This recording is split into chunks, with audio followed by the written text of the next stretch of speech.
Hello বন্ধুরা, আমি আবার নতুন করে ব্লগ দেওয়া শুরু করলাম। শর্টস ভিডিও, বড় ভিডিও কম দেব। চলে এসেছি তোমাদের কাছ থেকে নতুন নতুন ভিডিও নিয়ে। এই এই যে দৃশ্যটা দেখতে পাচ্ছ, এটা হচ্ছে হাওড়া স্টেশনে। আমরা এক জায়গায় বেড়াতে যাচ্ছি। কোথায় যাচ্ছিস তার সারপ্রাইজ থাকলো, পরে বলবো।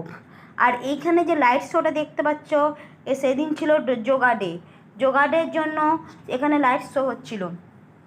সেটাই আমি তোমাদের তুলে ধরার চেষ্টা করলাম।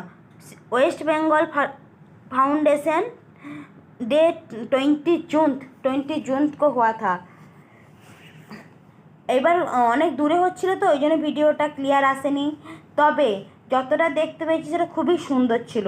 প্রথমে আমরা ভেতরে দেখেছিলাম, সেই জন্য খেয়াল করিনি।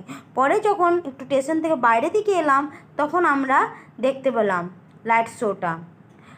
আর এইটা কার ছবি বলতে পারবে? হ্যাঁ, এটা বন্দে মাতরম যিনি লিখেছেন বঙ্কিমচন্দ্র চট্টোপাধ্যায়ের ছবি।